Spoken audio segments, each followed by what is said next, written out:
Life with Linda wasn't just good. It was everything I'd ever wanted. We'd been married for 8 years, and while I wouldn't say it was perfect, we had our own rhythm. You know, the kind of marriage where you can predict each other's moves like a well-rehearsed dance. She was the kind of woman who could command a room with her presence. People would say to me, "You're so lucky to have her." And they weren't wrong. I was lucky. We had a nice house, too. A cozy little 3-bedroom on a quiet street. Nothing too fancy, but it was ours. We'd sit on the couch at night, watching movies, joking about the silly things our neighbors did, and dreaming up plans for the future. It felt like we were on the same page, you know? Partners. But then, things started changing. And not in a way you'd immediately notice. It was subtle at first, her coming home a little later than usual. "Work's been crazy," she'd say. And I believed her. Why wouldn't I? Linda was always ambitious, throwing herself into her career with everything she had. But it didn't stop there. She became distracted. I'd be talking to her about my day, and she'd nod absent-mindedly, her eyes flicking to her phone every few minutes. At first, I didn't think much of it. We're all glued to our phones these days, right? But there was something about her expression. A flicker of guilt when I caught her typing out a text too quickly or turning her screen away from me. That made me pause.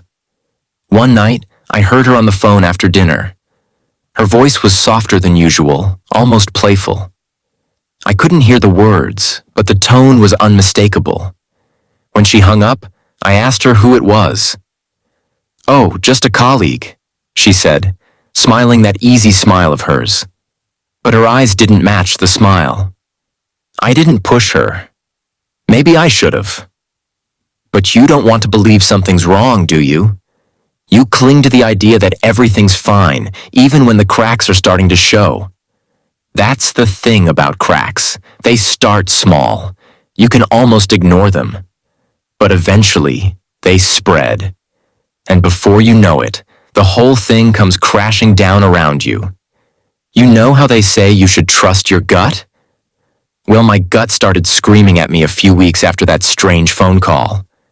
I didn't want to admit it, but something wasn't right.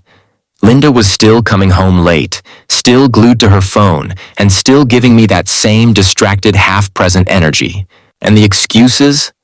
Oh, they just kept piling up. Another work meeting. Traffic was insane. Or, my personal favorite, I lost track of time at the gym. Now I'm not the type to jump to conclusions, but you don't have to be Sherlock Holmes to know when something's off. One night, while she was in the shower, her phone buzzed on the nightstand. I wasn't going to look. Honestly, I wasn't. But when I glanced over, the name on the screen wasn't one I recognized. Jackson. The message read, "Can't wait to see you tomorrow." I felt my stomach drop. My hands got clammy. For a second, I just stood there staring at the screen, trying to make sense of it. Jackson? Who the hell was Jackson, and what exactly couldn't he wait for? When Linda came out of the shower, I didn't say a word. I just pretended everything was fine. But inside? Oh, I was a mess. My mind was racing with questions I didn't have the courage to ask. Instead, I decided to play it cool and figure things out on my own. The next day, I left work early and decided to follow her. Yeah, I know how it sounds, but desperate times call for desperate measures. I parked a few blocks away from her office and waited. Around 6 p.m., I saw her walk out. Not towards the parking lot, but down the street. My heart was pounding as I followed at a safe distance, trying not to let her see me. And that's when I saw him. Jackson. He was tall, muscular, the kind of guy who walks like he owns the world. He had this flashy grin, and when Linda walked up to him, he greeted her with a hug that lingered way too long for my comfort. They laughed, talked, and then got into his car. I followed them to a small restaurant across town. They sat at a table near the window, smiling and leaning in close like they were on a date. And that's when it hit me. This wasn't just some colleague or gym buddy. I felt a mix of anger and humiliation rising in my chest. I wanted to burst into that restaurant, flip the table, and demand answers. But I didn't. Instead, I sat there in my car, gripping the steering wheel, watching as my wife laughed at another man's jokes. When they left, I followed them again. They didn't go to his place or some shady motel, though. No, they went to a park. They sat on a bench, talking for what felt like hours. I couldn't hear what they were saying, but the way she looked at him, that told me everything I needed to know. When Linda finally came home that night, I was sitting on the couch, waiting. She gave me her usual excuse. Work ran late. I just nodded, pretending to believe her, but inside, something had snapped. That night, I couldn't sleep. I kept seeing Jackson's smug face, Linda's laughter, and that stupid little wink in the text message. I didn't know what I was going to do yet, but one thing was clear. This wasn't over. Not by a long shot. You know, I told myself I'd confront Linda. I even rehearsed it in my head. Calm, rational, mature. But every time I saw her, that image of her with Jackson in the park stopped me cold. She'd walk into the house like nothing had happened, kiss me on the cheek, and ask about my day as if everything was fine. But everything wasn't fine. A week after I saw them together, Linda dropped a bombshell on me. "I've invited Jackson over," she said casually, like she was talking about a neighbor or a family friend. I blinked at her. "Jackson? The guy you've been spending so much time with?" Her face flushed, but she didn't back down. "He's just a friend. I thought it might be nice for you two to meet. Maybe you'll see there's nothing to worry about." Nothing to worry about? She didn't even try to hide the fact that she'd been seeing him. And now she wanted me to meet him? I wanted to refuse. Every fiber of my being screamed at me to say no, but something in her tone, almost daring me to push back, made me agree. Fine. If she wanted me to meet Jackson, I'd meet him. The day he came over, I was ready, or so I thought. The moment he walked into my house, though, I knew exactly what kind of man he was. He was tall, built like a bodybuilder, and radiated this smug, arrogant energy that made me want to punch him on the spot. He shook my hand with just a little too much force, flashing me a grin that didn't reach his eyes. "Nice place," he said, looking around like he owned it. "Thanks," I said, my voice tight. "It's home." Linda hovered around him like a moth to a flame, laughing at his jokes, touching his arm, and completely ignoring the fact that I was sitting right there.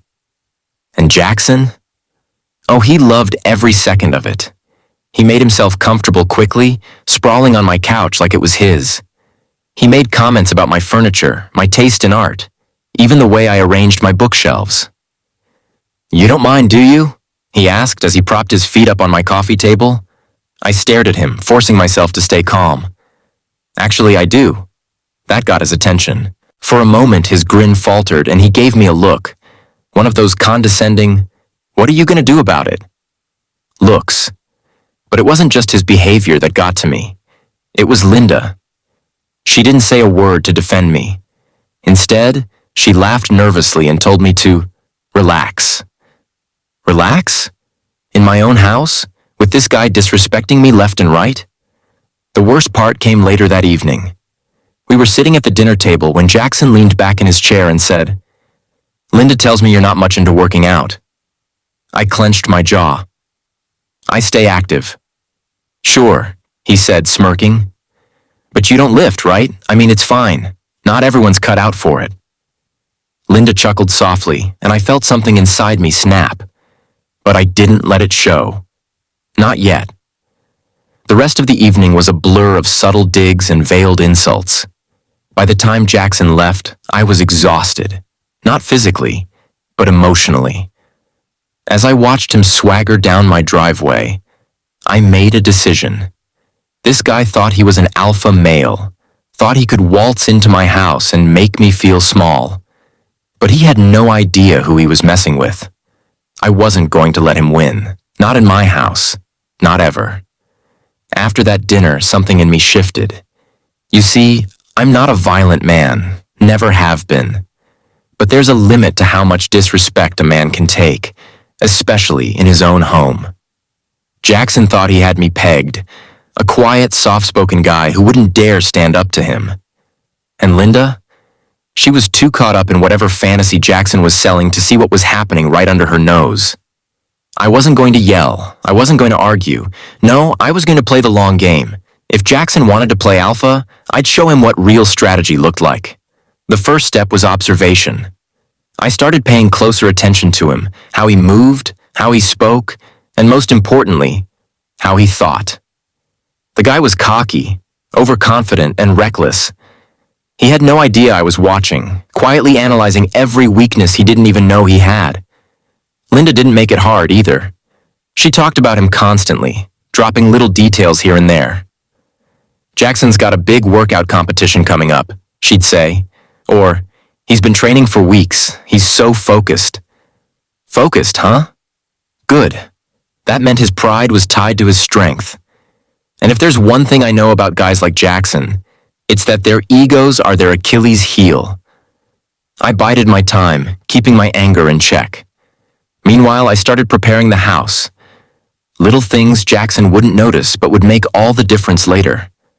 For example, I rearranged some of the tools in the garage and moved a few heavy objects out of plain sight. And then there was Linda. I knew confronting her would be tricky, but I couldn't let her off the hook completely. One night, after another one of Jackson's visits, I sat her down. "Do you even see what's happening here?" I asked, keeping my voice calm. She looked at me, feigning confusion. "What are you talking about?" "Jackson," I said bluntly. "He's disrespecting me in my house, and you're letting him." She hesitated, biting her lip. "He's not doing anything wrong. You're just being paranoid." Paranoid. Right. That's what she thought.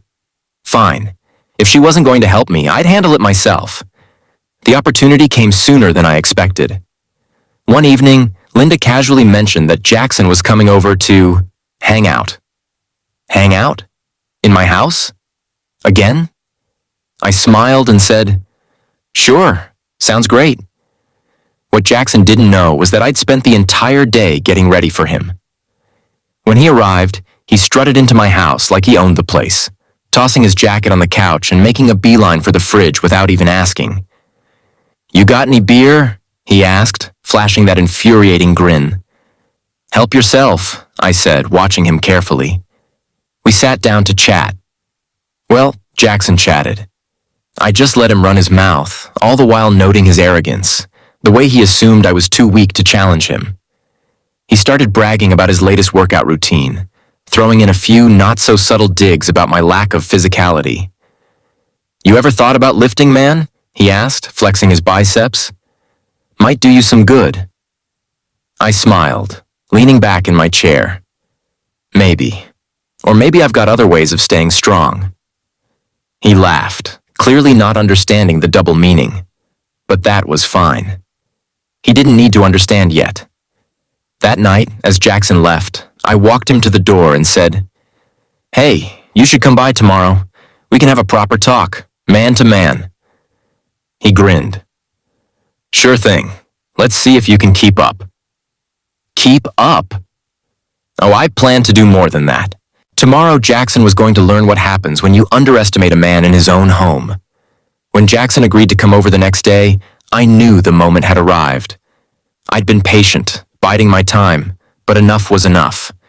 This wasn't just about Jackson anymore. It was about reclaiming my dignity, my house, and my life. The morning started like any other. Linda left for work early, leaving me alone with my thoughts. I spent the day preparing for what I knew would be a confrontation. My plan wasn't just about brute strength. I wasn't foolish enough to think I could outmuscle Jackson, but about turning his arrogance against him. By the time evening rolled around, I was ready. Jackson swaggered into my house as if he owned the place, greeting me with his usual cocky grin. "What's up, man?" he said, slapping me on the back like we were old buddies. "Not much," I replied, keeping my voice calm. "Thought we'd have a little talk." "Talk?" he said, raising an eyebrow. Sure, man, whatever you need. We headed down to the basement where I'd set up a small workout area. Jackson looked around, smirking. Didn't peg you for a gym guy, he said, flexing his biceps for emphasis. I dabble, I replied, gesturing for him to sit. He plopped down on one of the weight benches, stretching his arms behind his head. So, what's this about? You want to talk about Linda? His smirk was the final straw. Something like that, I said. I stepped closer, towering over him. I know what you're doing, Jackson. You've been walking into my house, disrespecting me and trying to take over, and you think I'm just going to let that slide? He laughed, a low, mocking sound that made my blood boil. Let it slide? What are you going to do about it, man? His arrogance was exactly what I'd been counting on. You've been underestimating me, Jackson, I said, my voice calm but firm. You think you're the alpha here, but let me show you something. Before he could react, I knocked the weight bar off its stand, sending it crashing to the floor beside him. He jumped up, startled, his bravado slipping for the first time. What the hell, man? He said, stepping back. This is my house, I said, my voice rising. Not yours, not Linda's, mine. And if you think you can walk in here and bully me, you've got another thing coming. Jackson's face twisted in anger. You think you can intimidate me? You're nothing, man. A weak little... He didn't get to finish. I lunged, catching him off guard. The fight wasn't pretty. Jackson was strong, but his strength was useless against someone who was prepared. I used every trick I'd planned, every advantage I'd set up in advance. The basement became a battlefield, weights and equipment crashing to the floor as we grappled. And then it happened. Jackson tried to charge me, but I sidestepped, sending him stumbling into a stack of dumbbells. He lost his footing, his legs giving out as he crashed to the floor with a sickening crack. He screamed in pain, clutching his legs. I stood over him, breathing hard. This is over, Jackson. You're done coming into my house. You're done disrespecting me, and you're done with Linda. His screams turned to groans as he tried to move, but the damage was done. His so-called alpha status was shattered, just like his legs. I called an ambulance, ensuring he'd get medical attention. But as the paramedics arrived, Jackson's smug confidence was gone, replaced by fear and humiliation. Linda came home just as they were wheeling him out. Her face went pale as she took in the scene, her eyes darting between Jackson and me. What happened? She whispered. I looked at her, my voice cold. Your boyfriend learned the hard way that this is my house. She didn't say a word. For the first time in weeks, she looked genuinely shaken. But this wasn't the end. No, this was just the beginning of the fallout that would change everything. The silence after Jackson was taken away was deafening. Linda stood in the doorway, her face pale and her lips trembling. She looked at me, then at the bloodstain on the basement floor, and back at me. Her voice was a whisper, barely audible. What did you do? I didn't answer right away. I was still catching my breath, still riding the adrenaline. Instead, I walked past her, up the stairs, and into the living room. She followed me, her steps hesitant, like she wasn't sure if she wanted to hear the truth. When I finally turned to face her, she looked smaller somehow, fragile almost. But I wasn't going to let her play the victim, not after everything. What did I do? I repeated, my voice cold. I defended myself.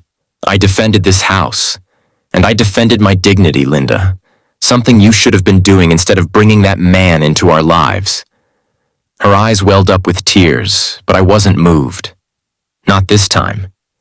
You broke his legs, she said, her voice shaking. You could have killed him. And he could have done worse to me, I shot back. Do you even understand the kind of man you let into our home? Do you even care what he's done to me, to us? Her tears fell then, but they weren't the kind of tears that come from regret or remorse. They were the tears of someone caught in their own web. I didn't mean for it to go this far, she said, her voice cracking. Oh, so you did mean for it to go somewhere, I said bitterly. Tell me, Linda, when you started sneaking around with Jackson, when you started bringing him here, did you ever stop to think about me? About our marriage? Or was I just some obstacle in your way? She collapsed onto the couch, burying her face in her hands. I don't know, she mumbled. I stood there staring at her, waiting for something, anything, that would make sense of the betrayal. But all she could offer was silence. Here's what's going to happen, I said finally, my voice hard and unyielding. You're going to explain to me how we got here. Every detail. No more lies, no more excuses. I want the truth, Linda. All of it. She looked up at me then, her face streaked with tears. It wasn't supposed to be like this, she said. I was lonely. You've been so distant, so caught up in your own world. I just wanted to feel alive again. Alive? I repeated, my anger boiling over. So you brought a predator into our house? You let him mock me, humiliate me in my own home? That's how you fix things, Linda? By tearing me down? I didn't think he'd go this far, she yelled, her voice breaking. I didn't think. No, you didn't think, I interrupted, my voice cutting through hers. You didn't think about me, about us, about anything but yourself. And now, look where we are. Look at what you've done. The room fell silent again, the weight of my words hanging in the air. Linda wiped her eyes, her voice a whisper. What happens now? I stared at her for a long moment, my mind racing. Part of me wanted to walk out that door and never look back. But another part, the part that still remembered the good times, the love we'd shared, wanted to fight for what we had. I don't know, I admitted. But this isn't something we just move past.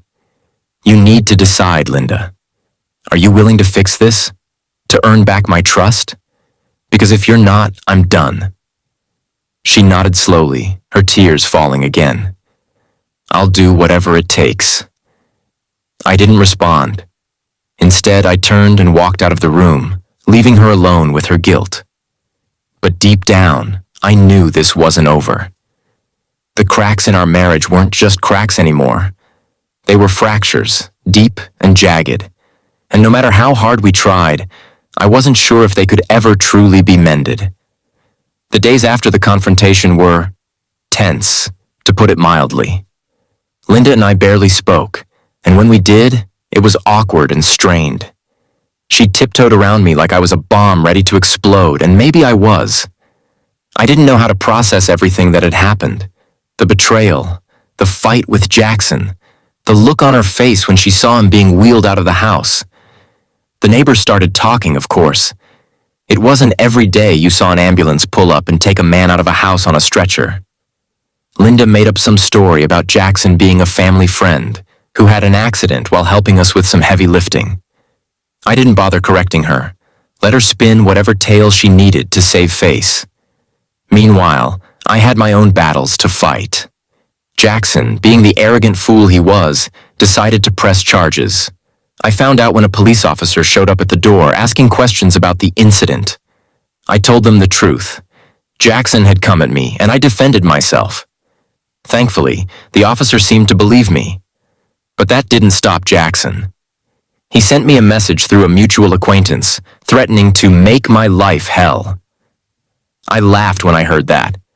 He might have thought he was still in control, but he wasn't. Not anymore. Linda, on the other hand, was falling apart. I caught her crying more than once, and while part of me wanted to comfort her, another part couldn't forget what she'd done. She tried to apologize over and over, but the words felt hollow. I made a mistake, she said one night, her voice trembling. I don't know why I let things get so far. I was stupid, and I hurt you. But I want to make it right. Do you? I asked, my tone sharp. Or are you just sorry because it all blew up in your face? She didn't answer, and that silence told me everything I needed to know. The tension reached its peak a week later when Jackson had the audacity to show up at our house. I was in the living room when I saw his car pull into the driveway. My blood boiled. The man could barely walk. His legs were in casts, but there he was, hobbling out of his car, leaning on crutches like some tragic hero. Linda opened the door before I could stop her. "What are you doing here?" she asked, her voice shaking.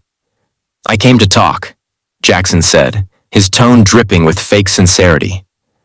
"You've done enough talking," I said, stepping into the doorway.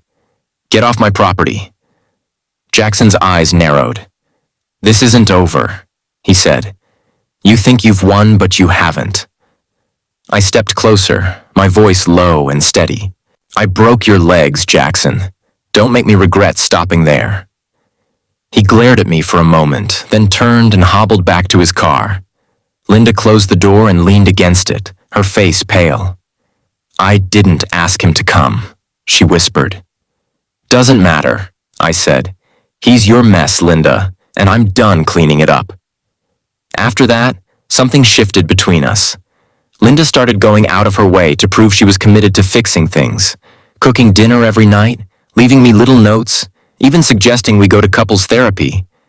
But no matter what she did, I couldn't shake the anger, the humiliation. One night, I told her as much. "You can't just erase what you did, Linda. You let that man into our lives, into our home.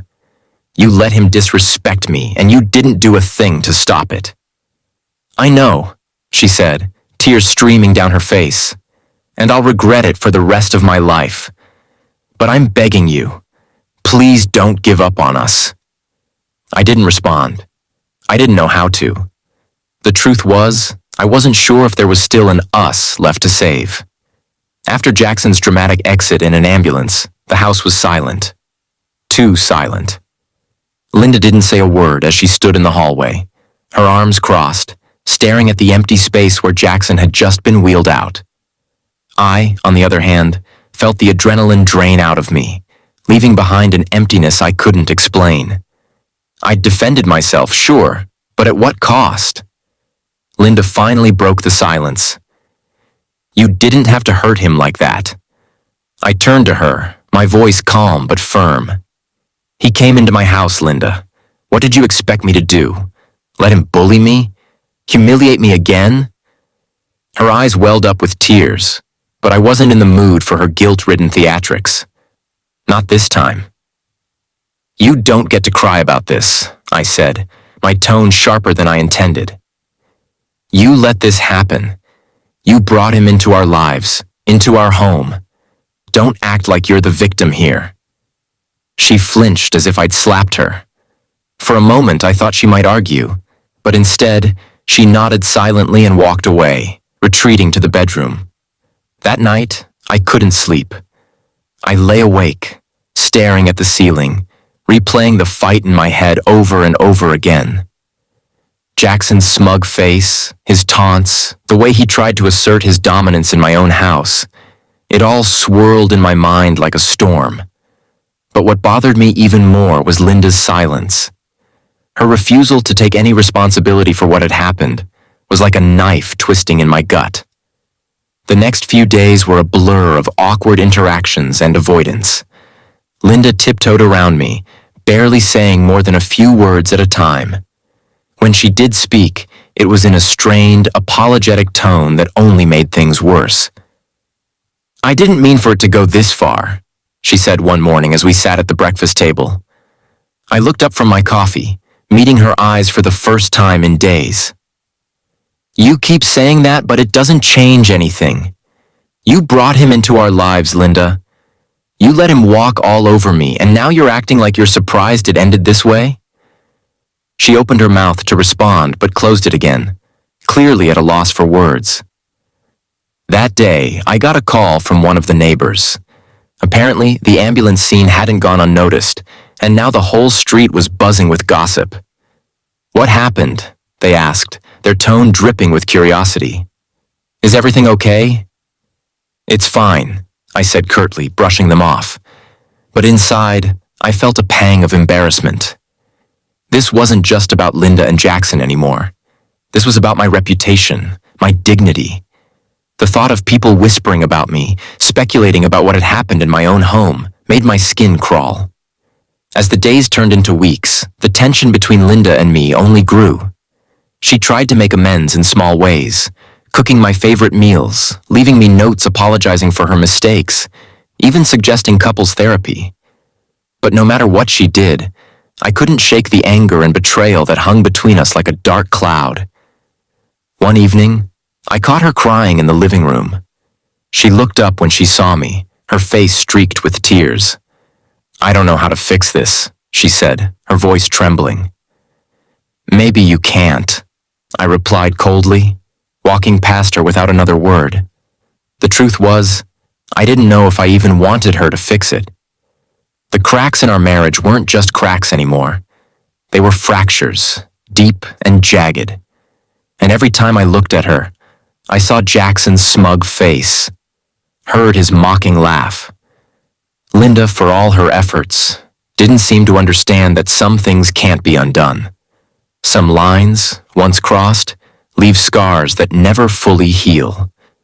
By the end of the week, I'd made a decision. I wasn't ready to leave, yet, but I also wasn't ready to forgive. Not until I'd figured out where we stood and whether there was anything left worth saving. Linda sensed the shift in me, but she didn't say anything. Instead, she kept her distance, waiting for me to make the next move.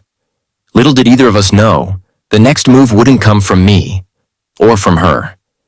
It would come from Jackson. Just when I thought the storm had passed, Jackson proved he wasn't the type to slink away quietly. I should have known better. A man like him, arrogant, entitled, and vindictive, wasn't going to let this go without a fight. And sure enough, his next move arrived a few days later, wrapped up in the form of legal papers. I was sitting at the kitchen table, nursing my second cup of coffee, when the knock came at the door. Linda opened it, and I could hear a low murmur of voices. A minute later, she walked into the room, holding a manila envelope, her face pale. "It's for you," she said, setting the envelope on the table. I opened it, already feeling the tension creep into my shoulders. Inside was a lawsuit filed by Jackson, accusing me of assault and unprovoked violence. He claimed I had lured him into my home and attacked him without cause. The audacity of it made my blood boil. "Can you believe this?" I said, tossing the papers onto the table. "Unprovoked violence? He came into my house, Linda. He threatened me. He tried to bully me, and now he's playing the victim." Linda sat down across from me, wringing her hands. "What are we going to do?" she whispered. "I'll tell you what we're not going to do," I said firmly. "We're not going to let him get away with this." I called a lawyer that afternoon.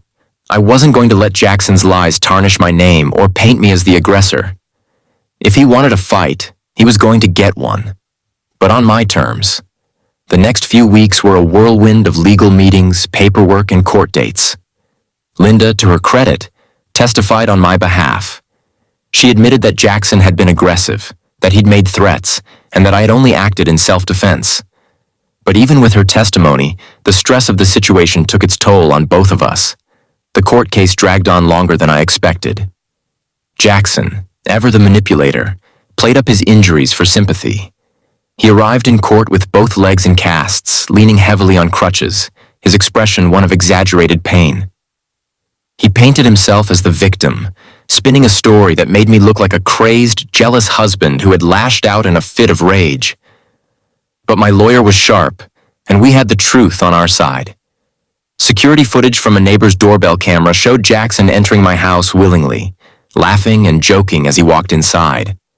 It was a stark contrast to his courtroom persona, and it poked significant holes in his story. The turning point came when Jackson's own arrogance betrayed him. During cross-examination, he couldn't resist gloating about how he had challenged me, practically admitting that he had been the aggressor all along. The judge didn't take kindly to his attitude, and by the end of the trial, the lawsuit was dismissed. Even though I'd technically won, the victory felt hollow.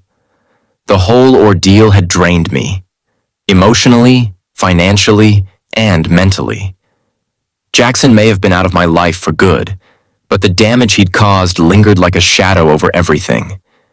Linda tried to celebrate the dismissal of the case, but I couldn't bring myself to join her. "It's over," she said one night, her voice tinged with hope. "We can finally move on." I stared at her, my expression unreadable. "Is it, though?" I asked, "because I don't think things will ever go back to the way they were." She didn't have an answer for that, and honestly, neither did I. Over the next few weeks, life settled into a strange new normal. Linda and I coexisted in the same house, but the warmth and intimacy that had once defined our marriage were gone. She tried her best to make amends, but no matter what she did, I couldn't shake the bitterness that had taken root in my heart. One evening, as I sat in the living room, I got a call from a mutual acquaintance, someone who had known Jackson long before he entered our lives. "You need to watch your back," they said. "Jackson doesn't let things go. He's already talking about ways to get even." I thanked them for the warning, but I couldn't help feeling a twinge of frustration. Even after the lawsuit, Jackson still wasn't done. The man was like a parasite, clinging to anything that would feed his ego. Linda noticed the tension in me that night. "What's wrong?" she asked, her voice hesitant. "Nothing," I said, brushing her off. I didn't want to involve her in this anymore. She'd already done enough damage. But deep down, I knew Jackson wasn't finished. And while I had no idea what his next move might be, I knew one thing for certain. I wasn't going to let him win. After the court case and the warning from our mutual acquaintance, life felt like walking on a tightrope. I knew Jackson wasn't the type to let things go, and even though the lawsuit had been dismissed, the tension lingered like a storm cloud. Linda was trying, really trying, to repair the damage she'd done, but every attempt felt like trying to glue back the pieces of a shattered vase.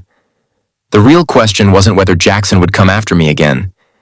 It was whether my marriage to Linda had any chance of surviving. One evening, Linda approached me in the living room. She looked nervous, wringing her hands like she had something big to say. "I think we should go to therapy," she said softly, her voice trembling. "I know things aren't the same between us, but I want to fix this. I want us to fix this." I sighed, leaning back in my chair.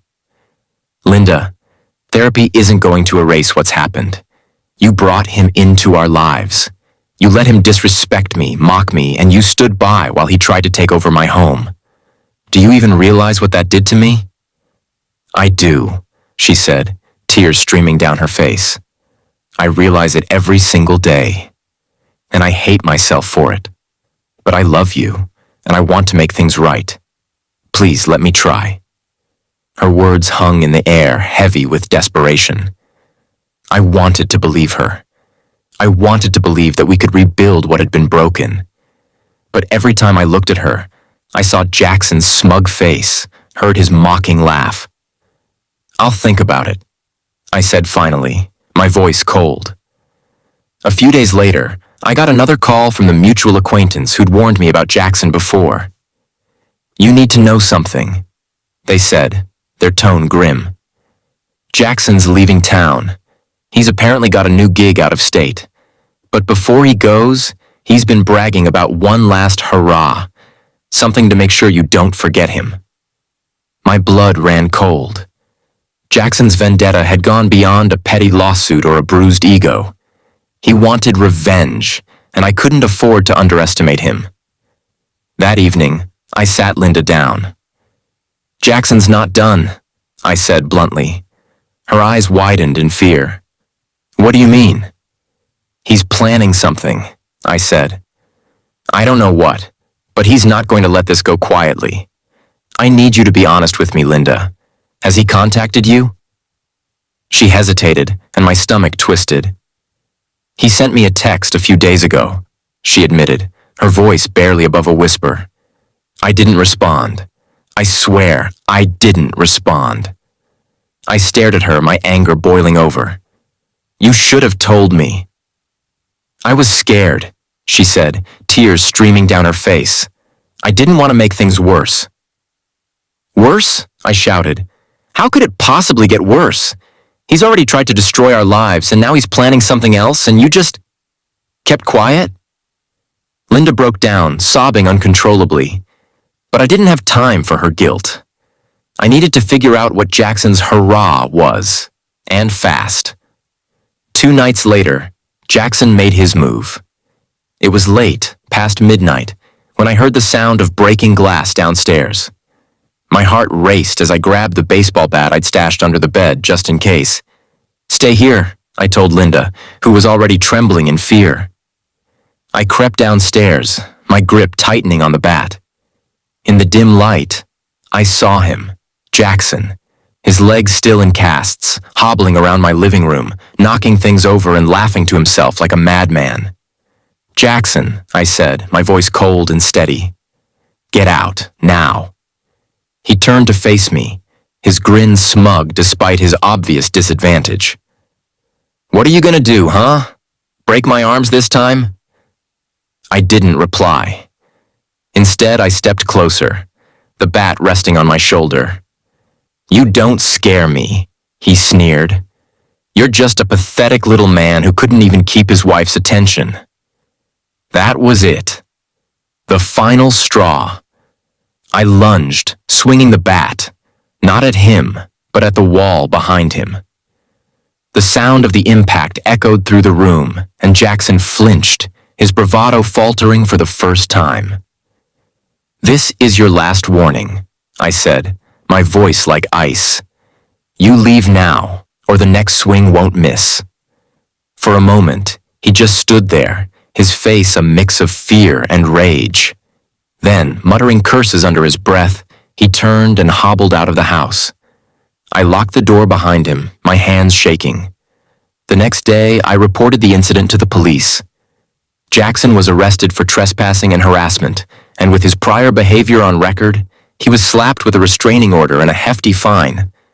I didn't see or hear from him again after that.